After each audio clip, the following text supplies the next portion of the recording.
Only God can save. Cause I can't do it by myself. No, I can't. No, I can't do it by myself. No, I can't. Cause I can't do it by myself. No, I can't. No, I can't do it by myself. Only God can save. If I had to do it by myself, I know I wouldn't last. If I faced judgment from my past, I couldn't stand a chance. Chasing the high, chasing cash, all that living fast had me headed for destruction with no turning back. Like a crash test dummy was headed for the crash. Surrendered it all, I gave it up, cause now I understand. Without the Most High, I'm nothing, my works are filthy rags. I took His grace and His mercy, but didn't take nothing granted. Follow Messiah very closely, I know He's a standard. Know I'm gonna go through tribulation, but nothing that I can't handle. Nothing with the Holy Spirit, yeah, I'm tuned into the channel. Only look for approval from God, so I ignore the chatter. A lot of love, the things of the world don't even matter. Got on my armor, cause every day I'm prepared for a battle. I take heed to myself, cause falling out the face, we can be great. No weapon shall prosper, but they don't mean that they ain't gonna get cracked. If people gon' tempt me with something that's tempting, I know that he cracked. My help, it come from God, He in charge, I know that He bad. So I ain't giving up, I gotta win, just like it's a trade. It's only if I endure to the end, is God gon' save me. Cause I can't do it by myself. No, I can't. No, I can't do it by myself. I can't. Cause I can't do it by myself. I can't. No, I can't do it by myself. No, I can't. Cause I can't do it by myself. No, I can't. No, I can't do it by myself. No, I can't. Cause I can't do it by myself. No, I can't. No, I can't do it by myself. Only God can save.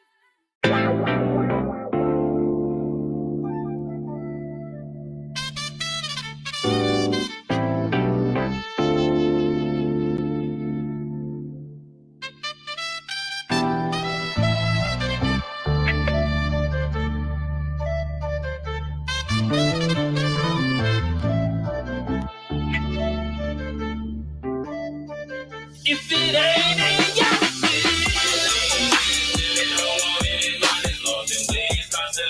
then it just ain't in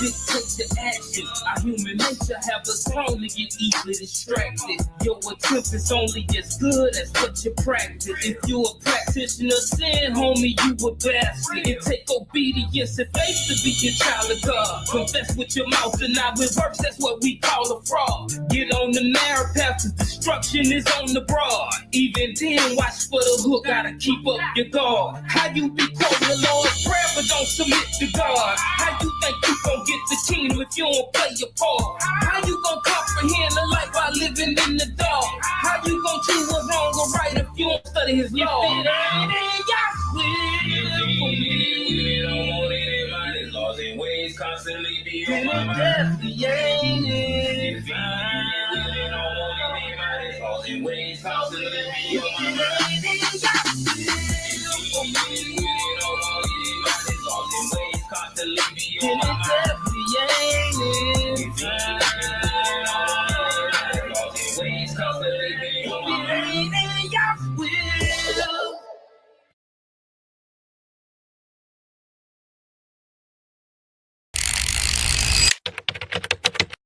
Shalom, family. One of the most important things is for us to be holy. Now, what does that mean?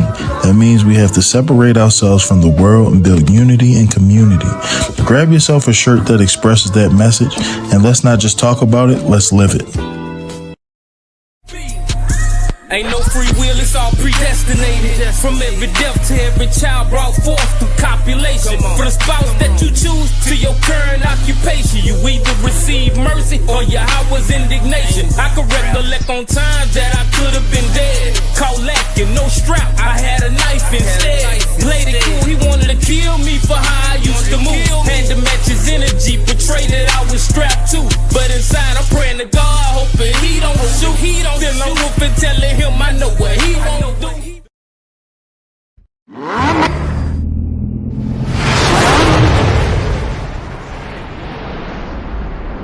It ain't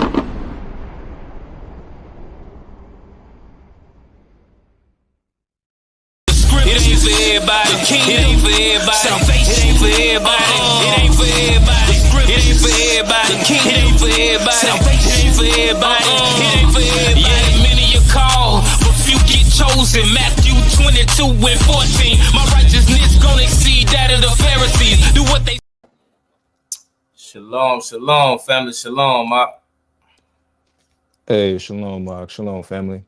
God, shalom. So first we want to start off as we always do by giving all praise, honor, and glory to the Most High, whose name is Yahweh. And we do so by Shem, Hamashiach, Yahweh Shai. That just means in the name of his only begotten son, who most around the world know as Jesus Christ. And we know in the Paleo Hebrew as Yahweh Shai, the Messiah. So all praise, honor, glory to the Most High.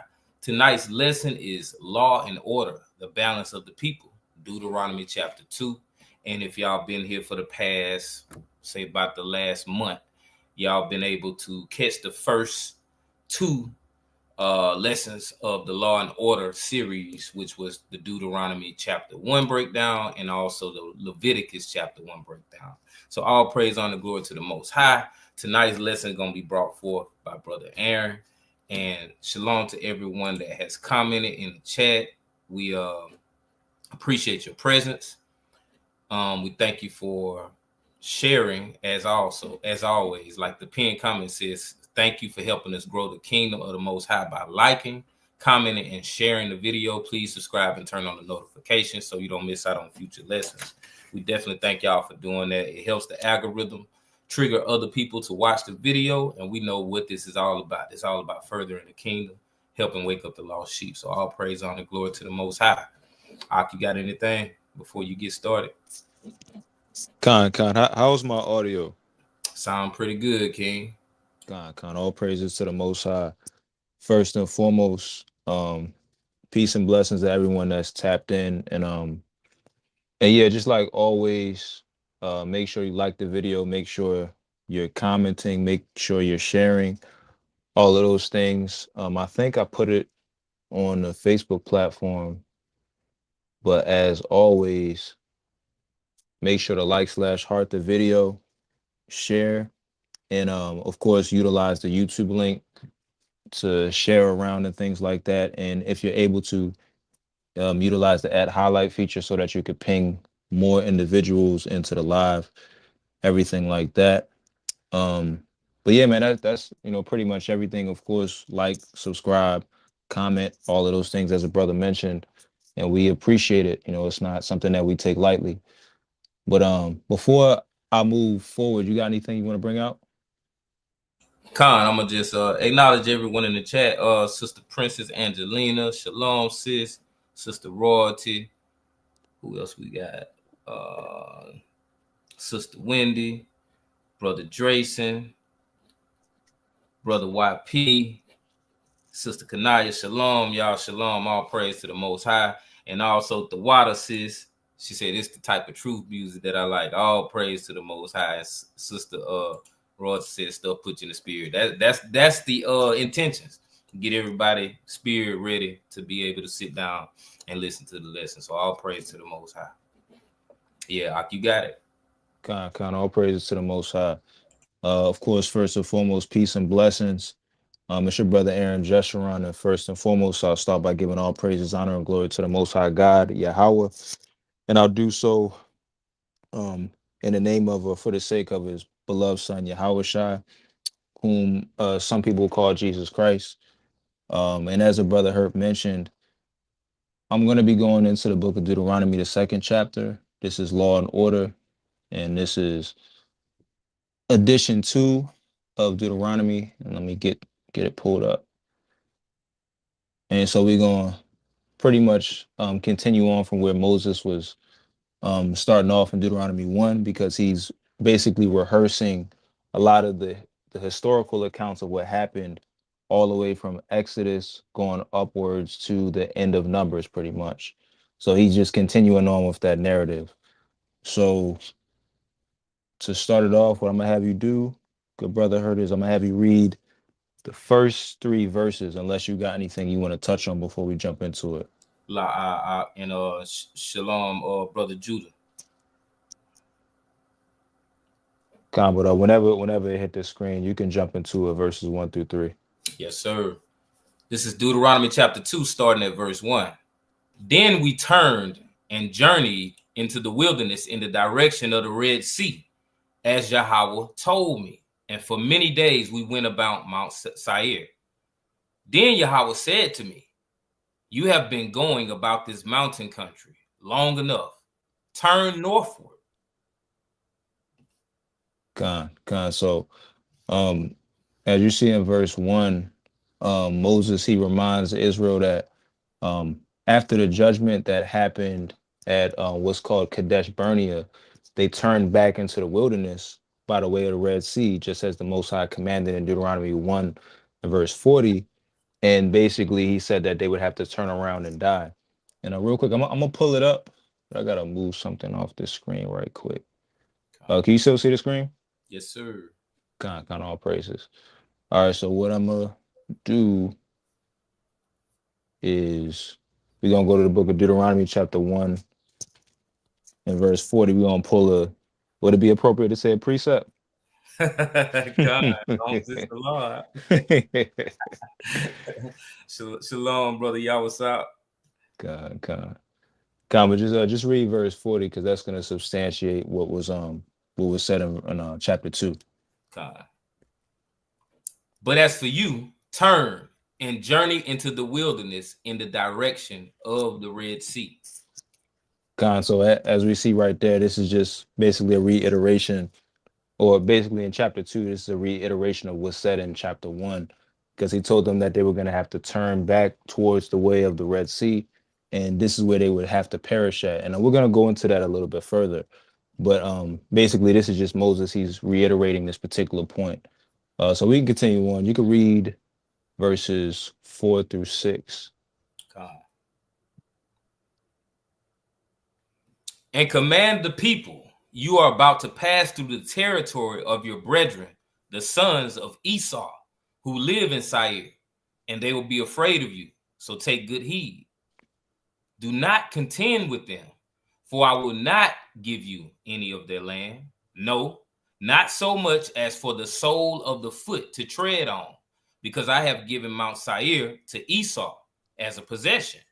You shall purchase food from them for money, that you may eat, and you shall also buy water of them for money, that you may drink. Con.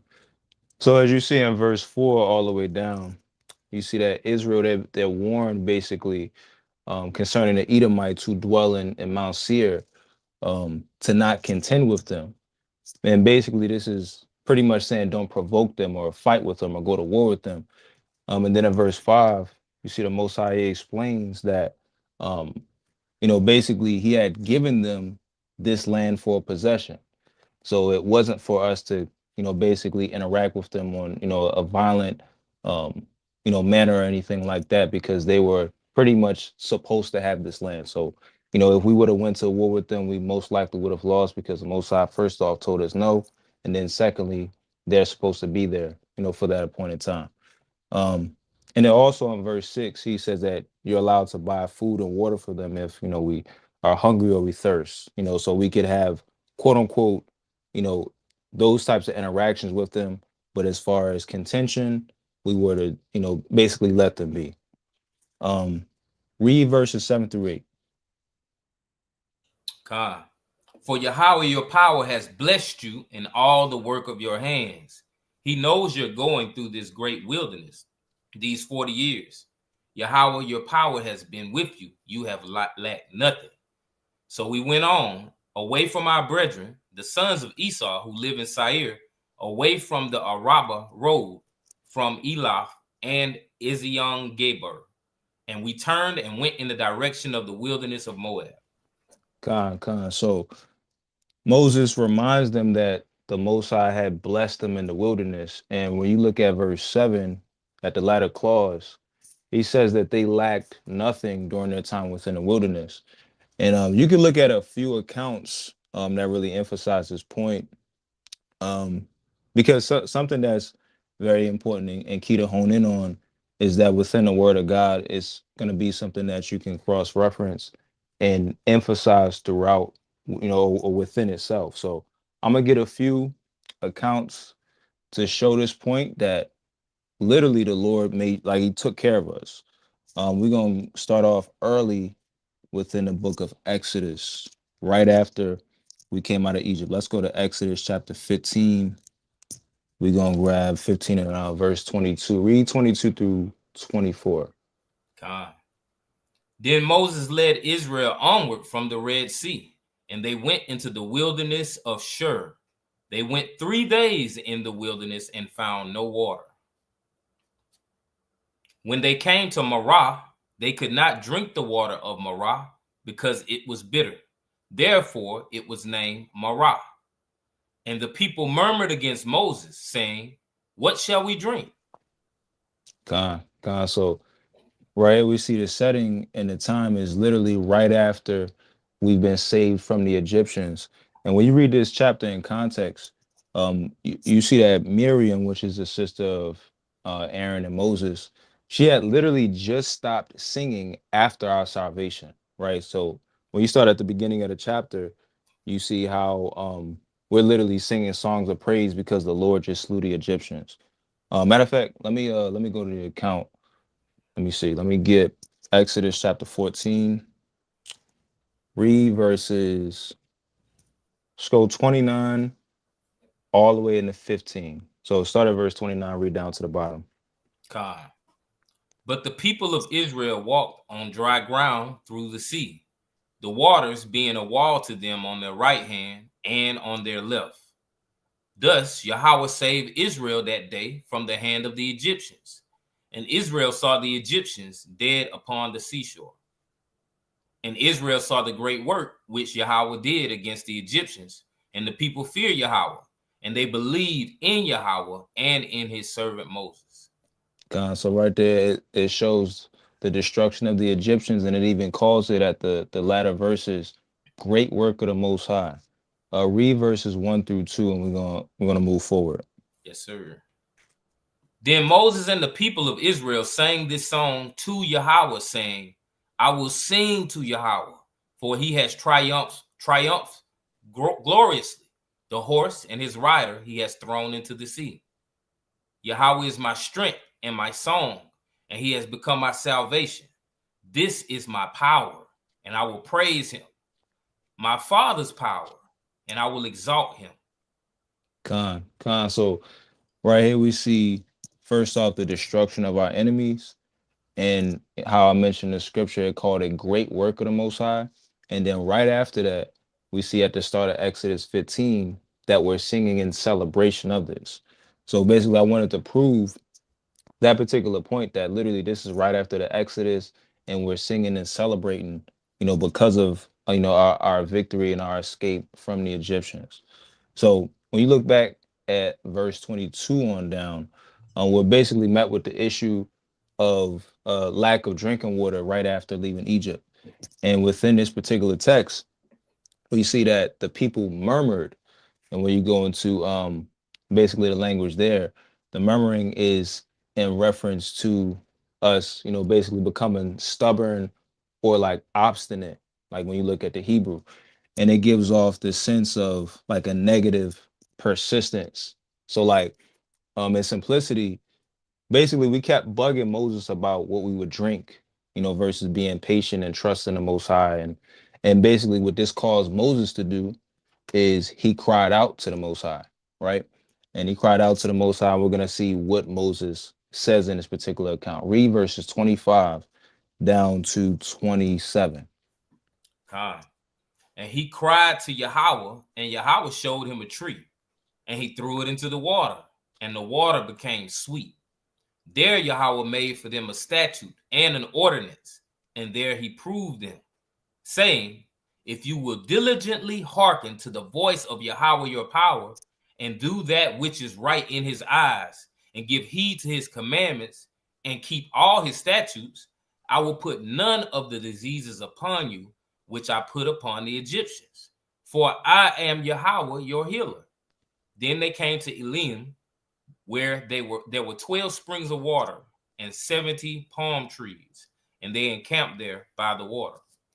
Con. So Moses, we see he asked the Most High about this particular situation as far as the water was concerned. And the Most High responded, by making the water sweet and making it able for us to be drank, or making it able for us to be drank, excuse me. And then when once this particular event happens, then he made a statute or an ordinance, meaning basically he gave us a list of orders, enactments, etc. Because when you go into the Hebrew, that's what an ordinance is. But this was for the end to prove us. So these particular orders went as such. We had to listen to the voice of the Most High and keep his commandments. And the result will be that no disease will come upon us, as it came upon them in Egypt, as you see with the plagues within the chapters of Exodus. And he said, because the Most High is your healer, but again, like we have a better opportunity, and this is the principle. We have a better opportunity in, receiving that particular healing and nourishment if we keep the commandments of the Most High. It was the same way at the beginning of the Exodus and throughout, our time in the wilderness. The Most High, he continuously makes this point. He even says that, I think, in the book of Leviticus 26, says that in Deuteronomy 28 with the blessings and the curses, so on and so forth. So this is like a constant principle that you keep on seeing. If you obey the Most High, then he's going to make sure that you receive your healing, you receive your food, so on and so forth. But if you do the opposite, then you're gonna experience these curses and judgment, etc. Brother Hurt, you got any points before I move on? Beautiful lesson so far. Kind of all praises to the Most High. And if anybody, y'all have any questions or anything that's like y'all get lost on, definitely put it in the chat and be like, yo, I'm lost, or slow down, or whatever the case is. I'm definitely willing to stop and focus on that particular point. But let's move on. Let's get one more account. Let's go to the book of Exodus chapter 16. And I'm going to have you read verse 32. You can read verses 32 to 35. Khan and shalom, Sister Princess of Zion Dree and Brother Jamal and anybody else who may be just joining the stream later. Shalom. Go ahead. You said verse 32 through 35. Khan. Con. And Moses said, this is what Yahweh has commanded. Let an omer of it be kept throughout your generations, that they may see the bread with which I fed you in the wilderness, when I brought you out of the land of Egypt. And Moses said to Aaron, take a jar and put an omer of manna in it, and place it before Yahweh to be kept throughout your generations, as Yahweh commanded Moses. So Aaron placed it before the testimony to be kept. And the people of Israel ate the manna 40 years, till they came to a habitable land. They ate the manna, till they came to the border of the land of Canaan. Con. So in context, as you read in the book of Exodus, the 16th chapter, you see that the Most High fed us manna. And you even see within these particular verses right here that it's stored within the Ark of the Testimony that's before the Most High. And in verse 35, it says that the children of Israel ate manna for 40 years until they came to the borders of Canaan. So the principle here, once again, is that the Most High, he maintained us with food, as far as the manna was concerned, during our whole time within the wilderness.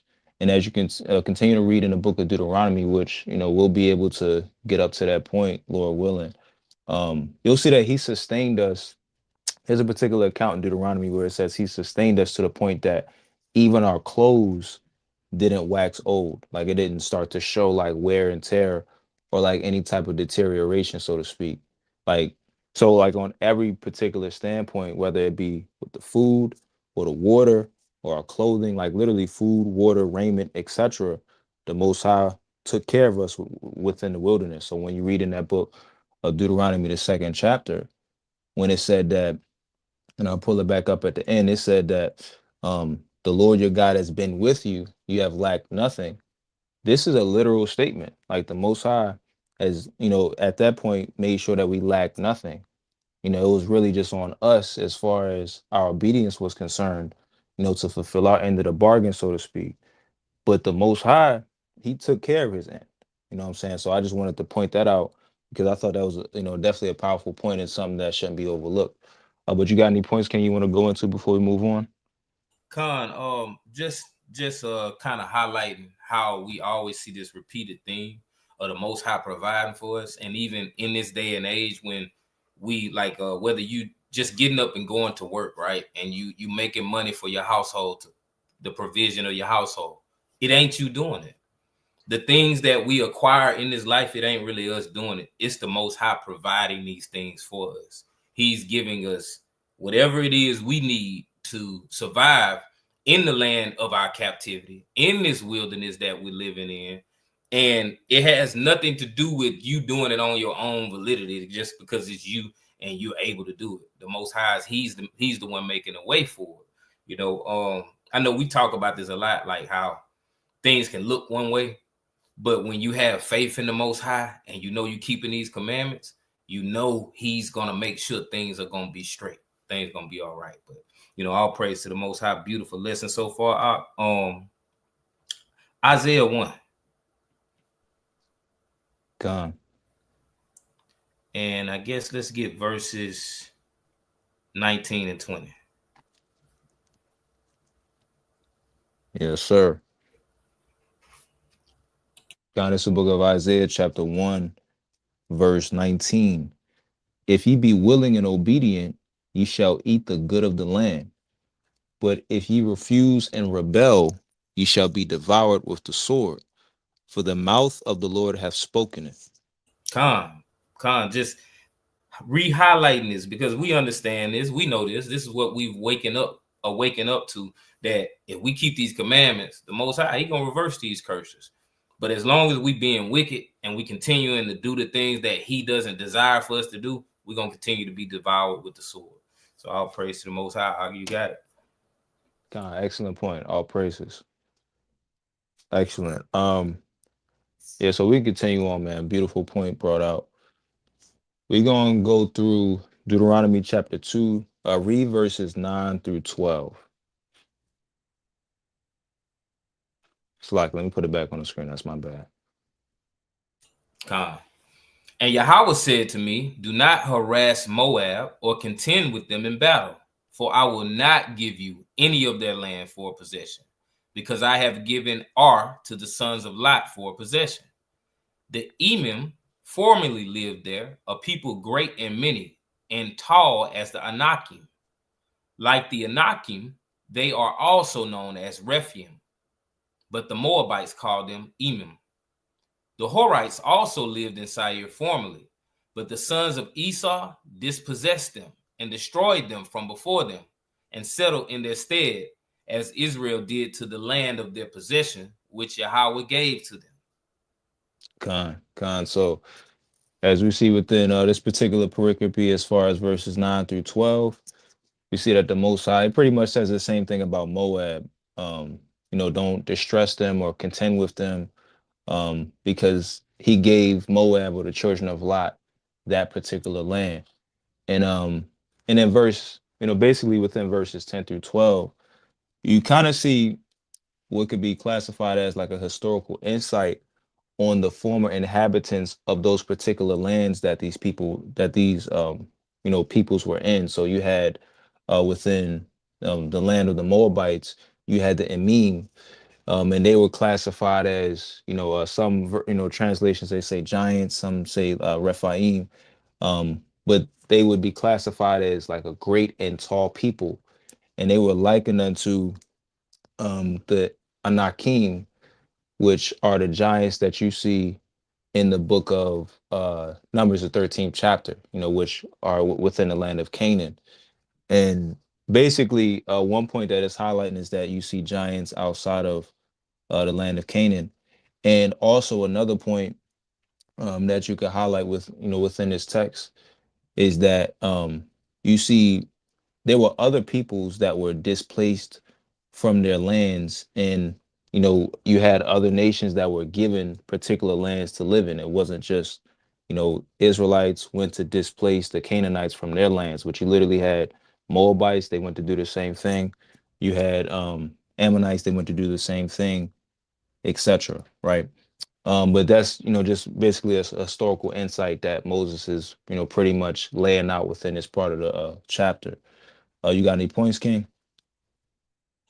Just highlighting the justice of the Most High. Like, Mm-hmm. it ain't that, we would go anywhere and just treat anybody any kind of way. We were commanded to be separate. Most High separated us to make it easier for us to be separate. And then when we would go amongst these people, we had rules on how we would govern ourselves around them. So we couldn't go into these people's land. If the Most High didn't command us to go conquer this land, we weren't supposed to go into this land and treat these people aggressively. Because guess what? Just like Ox said earlier, that would have called for us to get defeated in battle, because we just disobeyed a direct commandment not to do that. So the Most High wouldn't be with us in that battle. But yeah, you got it out. Yeah, that's an excellent point. And I didn't think about this, but when you said that just now, when we went into chapter 1, like towards the end, it literally says that like the Most High tells us not to war with certain particular peoples. And then we're like, well, we're gonna go up to war with them. And then he's like, well, listen, I'm not gonna be with you, so you're not gonna win. So like we literally have that play out within the text, like at the end of chapter 1 of Deuteronomy, we see that play out. But then also, just to speak to a point that you just made, we have plenty of instances where the Most High, he, gives the quote unquote rules of engagement. Deuteronomy 2, that's a good example. And we're gonna go into that point a little bit more, so I'm not gonna harp on it now. But we definitely see like the quote unquote rules of engagement laid out within the book of the law. So excellent point that you made. We're gonna swing back around to it. Read, One read, comment out. go King Khan. Just like today in this day and age, people, I've heard this, man. If y'all for real about this thing, man, y'all need to create your own army, and create your own military force, and we'll fight against and die and lose, because the Most High did not ordain it to happen that way. There's an order of prophecy. It's a way we're gonna leave this land. It's a way that the heathen gonna fall. And it ain't for you to start up your own uprising to say, we about to start the revolution. You're going to die in Esau kingdom. Yeah, what scripture? Yeah, now, well, to speak to that point, because a lot of people typically when they come forth with arguments like that, they typically lack discipline, and something that you must have a hold of is discipline, especially when you come to serve the Most High. So, excellent point, because a lot of people they do try to quote unquote scoff, and they'll make comments like that. But someone that's disciplined, and they have the control and they have the faith, more importantly, to follow after the Most High's command, and wait on Him for when you're supposed to do X, Y, and Z. These are the people that we see get saved versus the people that lose patience. I think it's in might be in Sirach 2, where it literally says, "Woe unto you that have lost patience." So again, that's an incredible point that you made. So all praises to the Most High for that. You can read verses 13 through 15. God. Now rise up and go over the brook Zered. So we went over the brook Zered. And the time from our leaving Kadesh Barnea until we crossed the brook Zered was 38 years, until the entire generation, that is, the men of war, had perished from the camp, as Yahweh had sworn to them. For indeed the hand of Yahweh was against them to destroy them from the camp until they had perished. So basically what we see in those particular verses is that Israel, or our people, were commanded to cross the brook Zered, and then Moses, he basically timestamps the wilderness period, and he says it was 38 years, and you kind of see that mentioned earlier on at the top of the chapter in verse 2, but he doesn't put like the timestamp on it. But we see that he says it's 38 years until the generation of war men, or the people that participated in war, perished. And if you remember, or if you went into Deuteronomy 1, you see that this was a particular judgment that was pronounced by the Most High, because of the lack of faith, i.e., the murmuring that took place within the wilderness. And you could read like a clear account of this within a book of just the chapter of Numbers 13 through the chapter of Numbers 14. Like, it literally lays it out. But one point, just to kind of read it out, let's go to back to Deuteronomy chapter 1. You're going to read verses 39. You can read verses 39 through 42. God.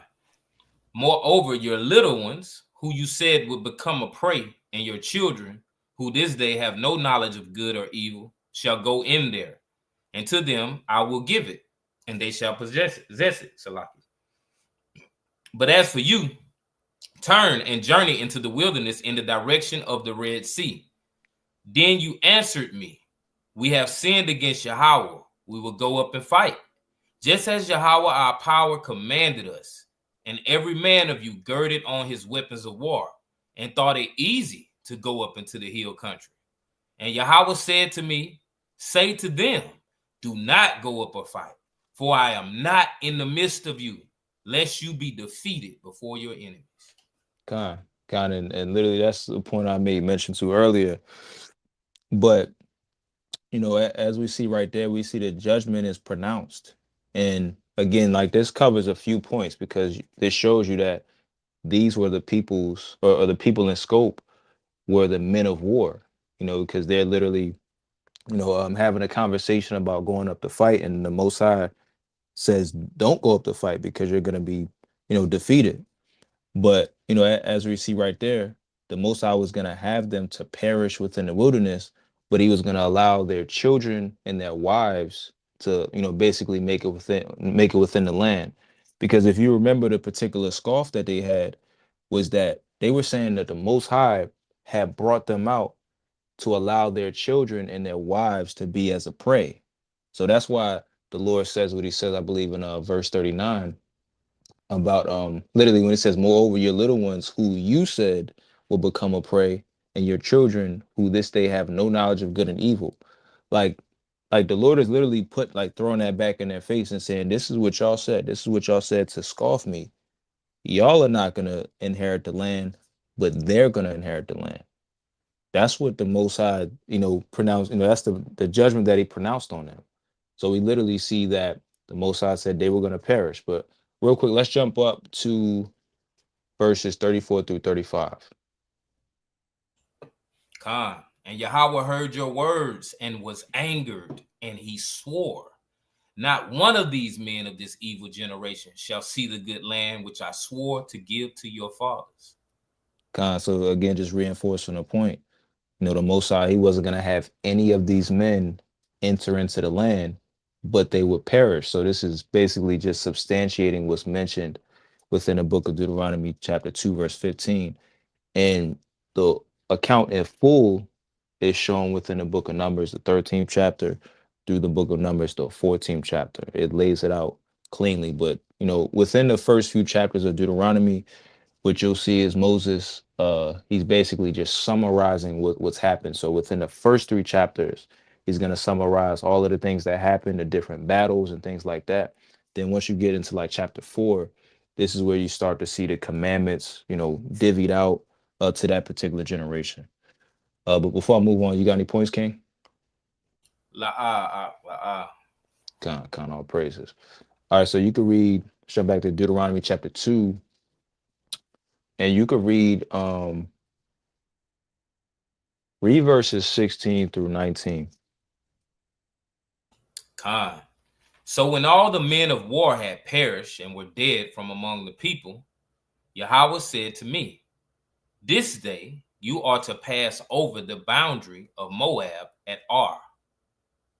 And when you approach the frontier of the sons of Ammon, do not harass them or contend with them, for I will not give you any of the land of the sons of Ammon as a possession, because I have given it to the sons of Lot for a possession.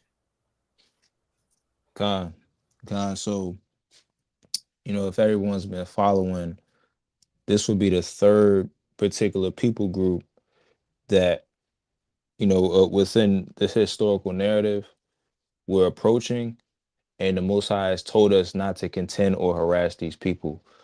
So, right here, this is, basically it's just continuing on the theme, basically saying the same thing. And he's speaking, after the point of, that particular generation that perished. But it's pretty much reiterating the same points about Moab and Edom. Don't harass these people because I've given them this land for their possession.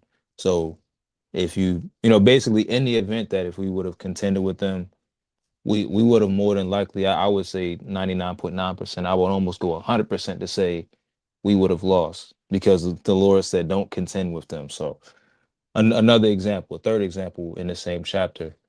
um Read verses 20 through 23. Khan. That also is known as a land of Rephaim. Rephaim formerly lived there, but the Ammonites called them Zamzumim, a people great and many, and tall as the Anakim. But Yahweh destroyed them before them, and they dispossessed them and settled in their stead, as he did for the sons of Esau who live in Seir, when he destroyed the Horites before them, and they dispossessed them and settled in their stead even to this day. As for the Avim who lived in villages as far as Gaza, the Caphtorim who came from Caphtor destroyed them and settled in their stead. Con. So again, in this particular part of the chapter, it describes quote unquote former giants, and this time by name. When you look in verses 20 on down, it says Zamzumim, and these people, they were destroyed before the Ammonites inhabited their land. And these particular quote unquote giants are likened unto the ones that were in Canaan. And they were, the ones in Canaan, again, they were called Anakim. And the ones in Moab, they were called the Emim. And when you jump down to verse 22, it makes mention again of the Horites. And as you read the text, the Horites, they're not particularly classified as giants.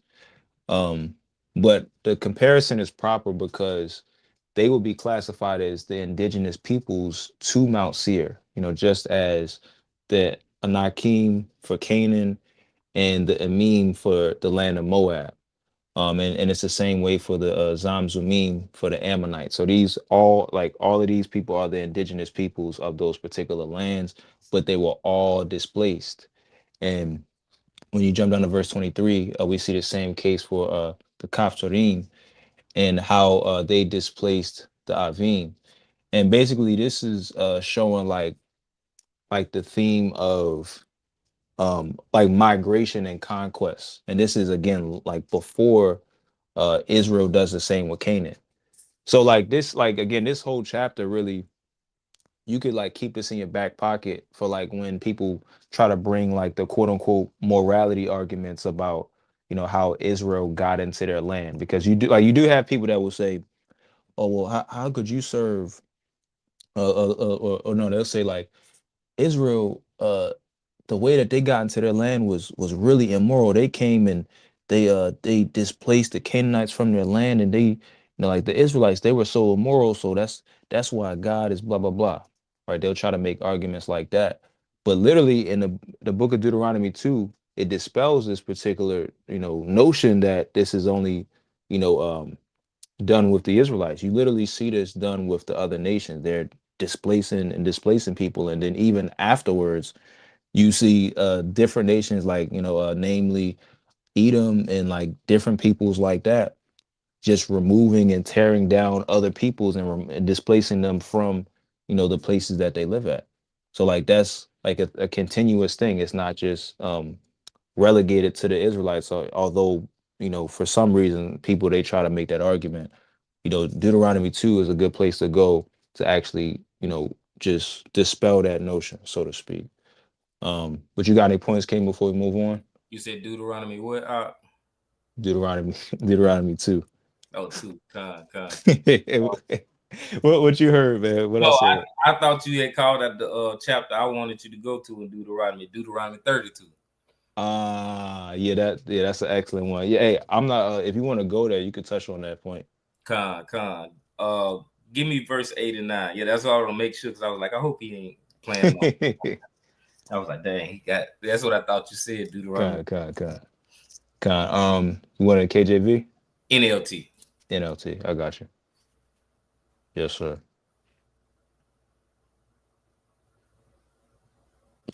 Said verses, just verse 8. 8 and 9. Yes, sir. It's the book of Deuteronomy, chapter 32, starting at verse 8 in the NLT. It says, when the Most High assigned lands to the nations, when he divided up the human race, he established the boundaries of the peoples according to the number in his heavenly court. For the people of Israel belong to the Lord. Jacob is his special possession. And I just wanted to bring this out because of what Brother Aaron's going over right now.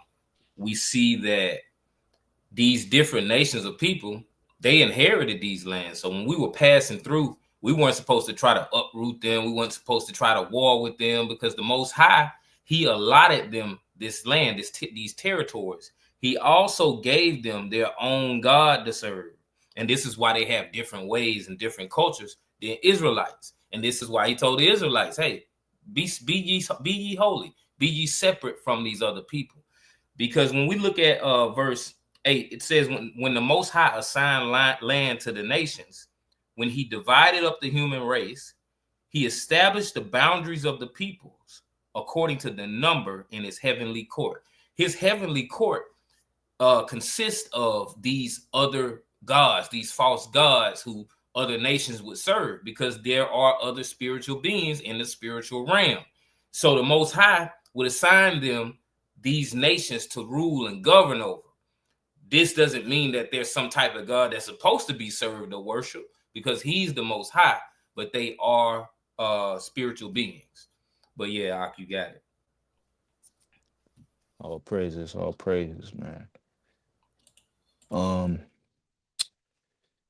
Yeah, man. Let's jump back to Deuteronomy chapter 2.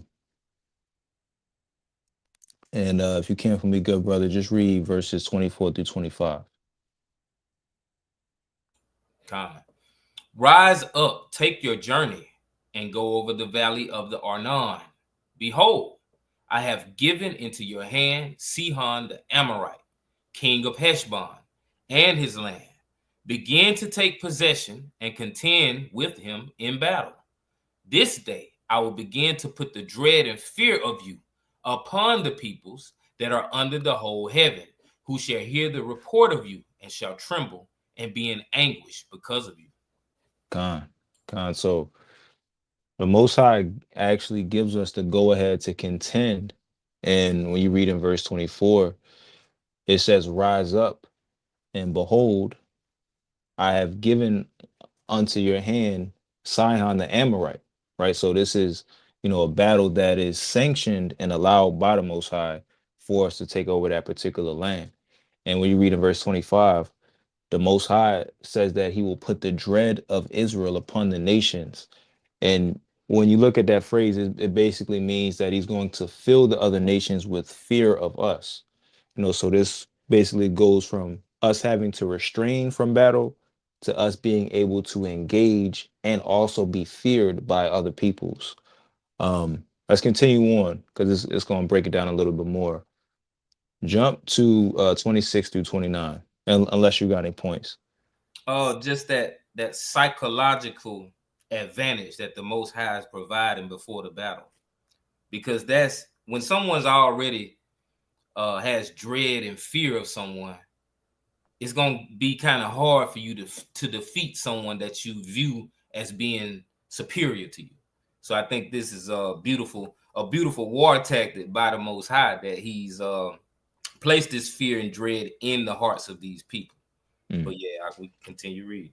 All praises. God, you can read 26 through 29. God. So I sent messengers from the wilderness of Kedemoth to Sihon, the king of Heshbon, with words of peace, saying, let me pass through your land. I will go only by the road. I will turn aside, neither to the right nor to the left.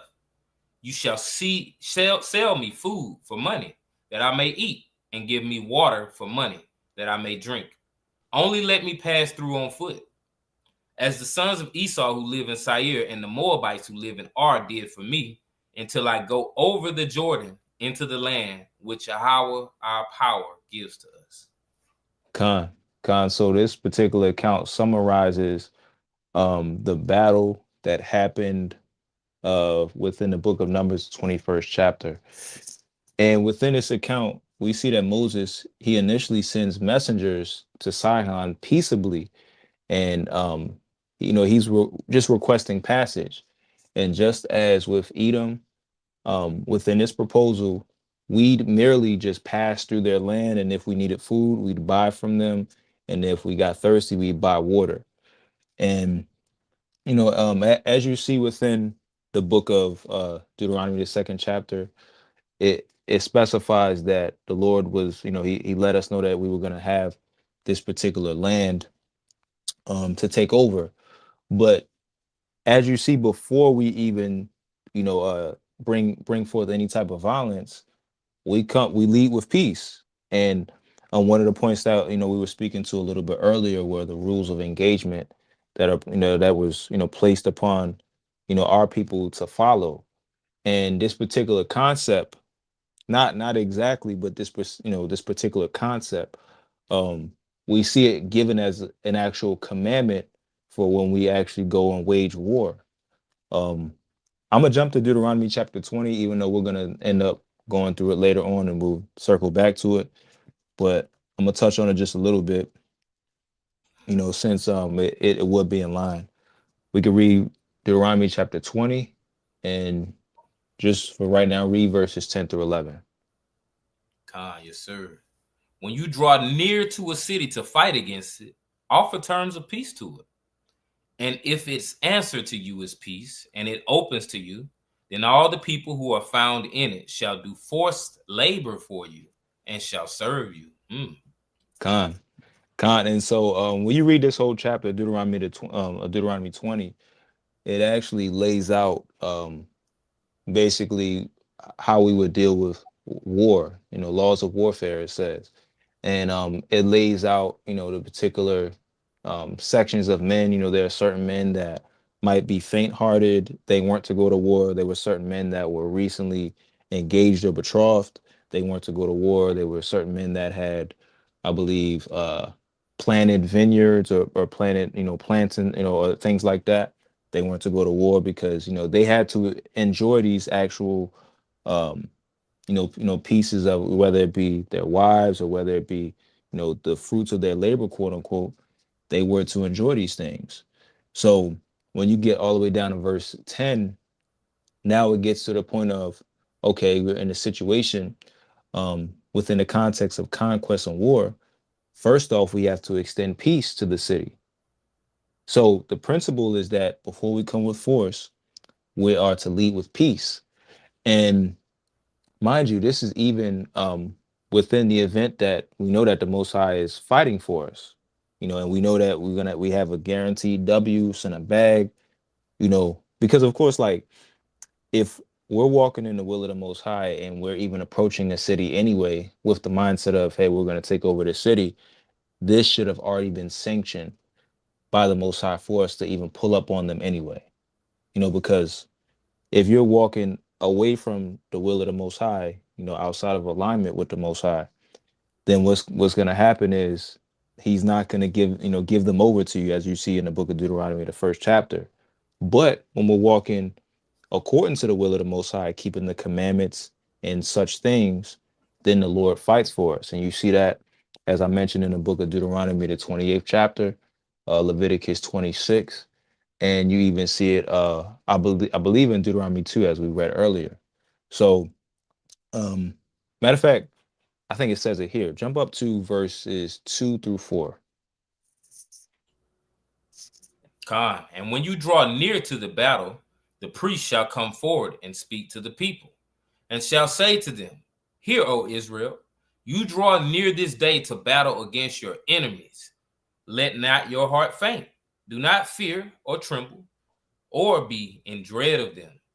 For Yahweh your power is he that goes with you to fight for you against your enemies to give you the victory. God. So it said we shouldn't be afraid or faint hearted because the Most High is fighting for us to give us victory. But even still jumping down to verses 10 through 11, um, we're supposed to still lead with peace. And then if they, extend peace back, they're basically they're peaceable, they, surrender, they don't want any smoke, basically. Then what happens is we receive forced labor in that context. So it's not even a situation of, oh, well, all right, y'all don't want no smoke, so we're gonna leave y'all alone. Y'all all good. Y'all just y'all keep doing what y'all doing, and we're just gonna go up this way. But literally what happens is they have to acquiesce to us and they give us forced labor. That's literally what happens. Like the thing, like we just don't besiege them and we don't, come at them with any type of warfare or anything like that, but we allow them to surrender and we allow them to serve us. But it's again, they have to, they have no choice in that context.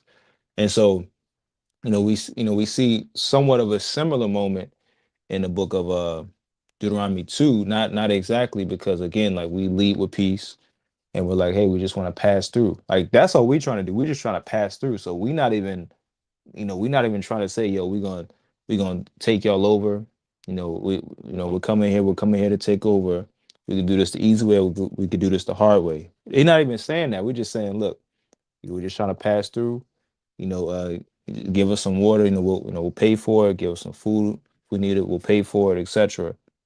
But let's see what Sihan responds to this proposal or proposition. Read verses 30 through 33. But Sihon, the king of Heshbon, would not let us pass by him. For Yahweh your power hardened his spirit and made his heart obstinate, that he might give him into your hand, as at this day. And Yahweh said to me, behold, I have begun to give Sihon and his land over to you. Begin to take possession, that you may occupy his land. Then Sihon came out against us, he and all his people, to battle at Jahaz. And Yahweh our power gave him over to us, and we defeated him and his sons and all his people. And shalom, brother Dawad. Con. So right there we see in verse 30 on down that Sion, he refuses to basically acquiesce and allow us passage. And the reason for this was because the Most High had hardened his spirit and made his heart obstinate. And when you go into the language there, this is in reference to, basically like his heart was strengthened in the context of, him being set in his ways to not be peaceable and allow us passage. And you see this similar language with Pharaoh when you read in the book of Exodus. Similar thing, but it was ordained for us to, bring forth some violence. And like literally, how the sister Wendy said, like Pharaoh, very very similar occurrence. But it was ordained for us to take over, this particular individual's uh territory, right? He's an Amorite, so that so he would be, of the seed of the Hamites, specifically Canaan, the Canaanite people. Read verses 31 through 35. And I got a point too, real quick. Con, you got it. So just to kind of touch on that psychological warfare point I made earlier, and so he went back up to the top of the chapter, verses 2 through 4, and the Most High, he commanded us not to get fearful, because this was important. Because when you think about how faith works, how faith operates, if you got fear, that means you don't trust.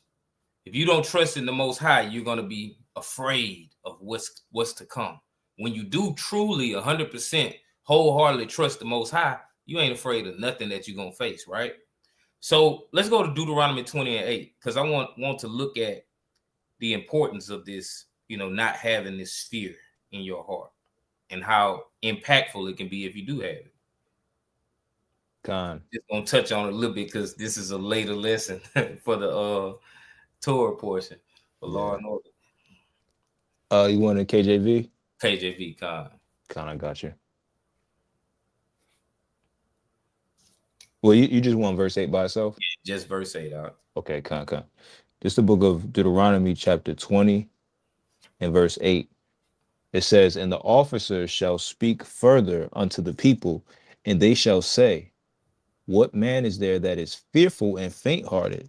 Let him go and return unto his house, lest his his brethren's heart faint as well as his heart."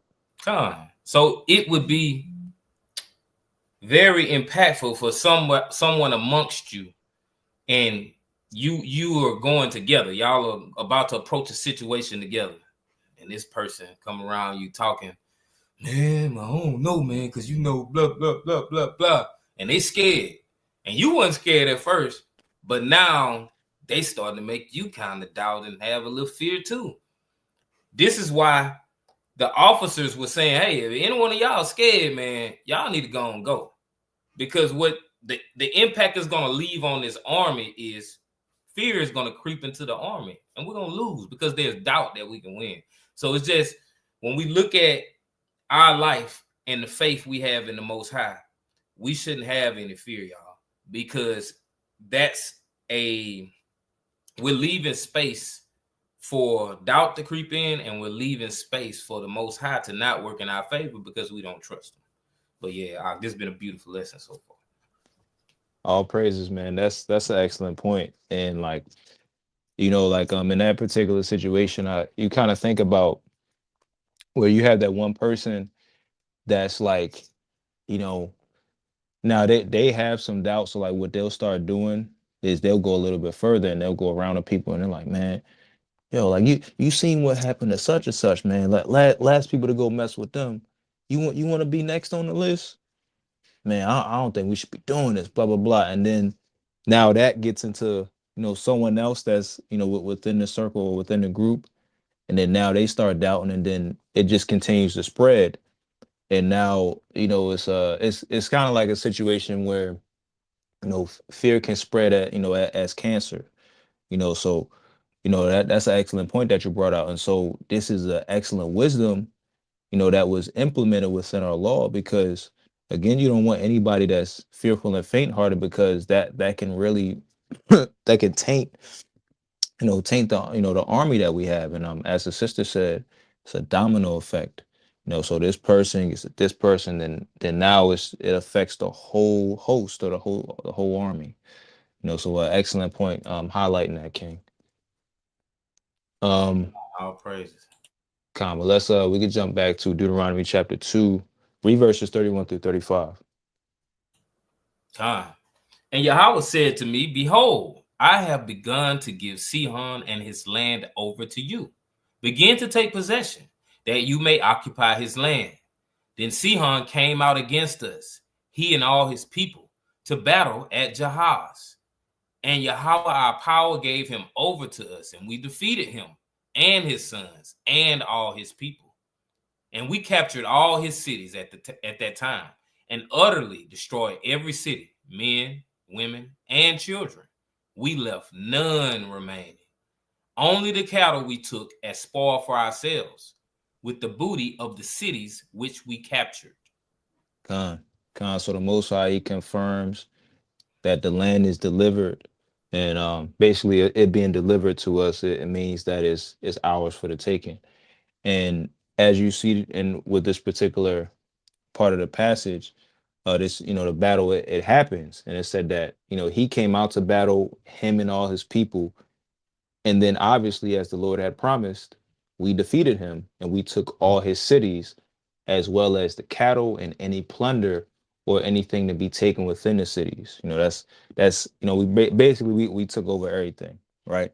Read 36 down to 37.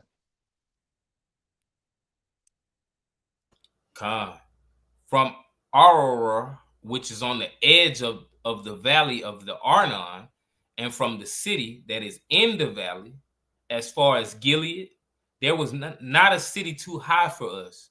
Yahweh our power gave all into our hands. Only to the land of the sons of Ammon you did not draw near. That is, to all the banks of the river Jabbok and the cities of the hill country, and wherever Yahweh our power forbade us. Con, con. So again, it mentioned towards the end that it ended up saying only to the land of the sons of Ammon we did not draw near. And if y'all remember, the Most High had told us um don't approach them or don't contend with them. But as we see towards the end of Deuteronomy, the second chapter, it communicates that we defeated Sihon and we took over or we possessed the respective territories from the edge of the valley of, I believe it said Arnon, to Gilead, and there wasn't a city that was too high for us.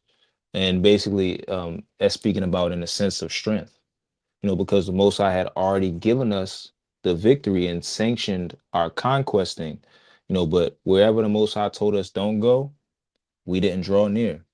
So that included the Ammonites, that included the Edomites, the Moabites, etc. So Deuteronomy chapter 2, because that was the last verse in the chapter. Deuteronomy chapter 2 is just basically Moses continuing on his rehearsal of the history throughout our time in the wilderness.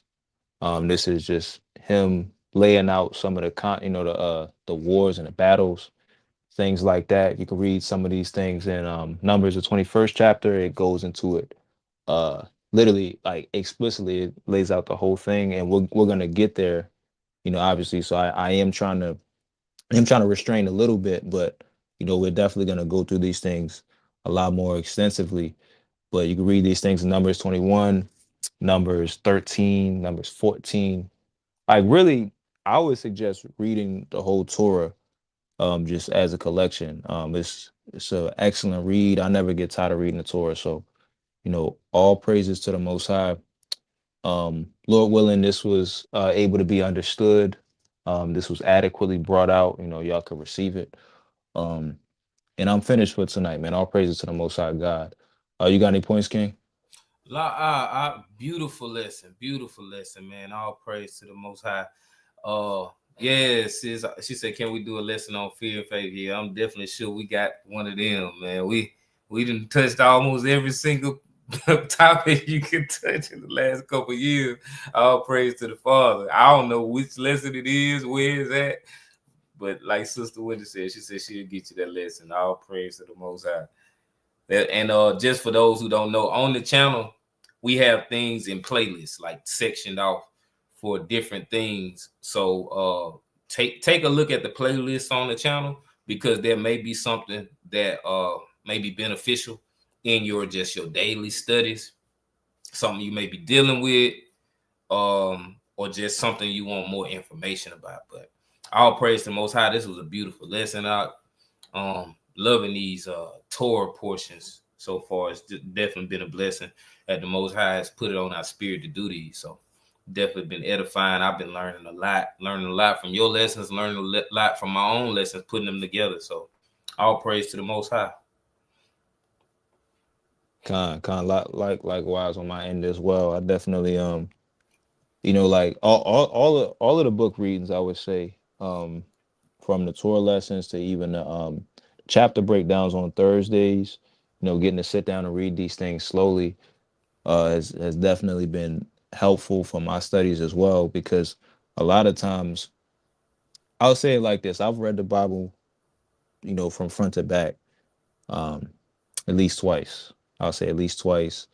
Um, and probably just because of of me reading several books, several times, I could, my number could go higher, but I'm gonna be fair. I'm gonna say at least twice. A lot of times when you sit down and just read chapters with people slowly, and you're dissecting certain points, certain things start to pop out a lot more, and it makes you feel as if, like, man, I've never read this Bible verse a day of my life. Right. Even though you've read it, you've actually read it. You might have, what is it? You might have even had a rationale about it, but it's like, nah, it never popped out like this. It feels like this is a brand new Bible verse. Right. You know, it hit different, right? So, these are definitely helpful to me as well. Which I hope they're helpful to everyone that gets to witness us bringing these lessons out. So, all praises to the Most High. I definitely appreciate you reading and all of the point making. All praises to the Most High for it. You got any other points, King? All praise to the Most High. Definitely want to give all praise, honor, glory to the Most High as we always do. And the water to everybody that shared the video, all of the comments, the likes. Also, we appreciate everything. And all praise to the Most High. You got it. Con. So we're gonna close it out with number 6 and 24 on down. Yahweh bless thee and keep thee. Yahweh make his face shine upon thee and be gracious unto thee. Yahweh lift up his countenance upon thee and give thee peace. And they shall put my name upon the children of Israel, and I will bless them. And with that, I'll say peace and shalom. Shalom, shalom, family.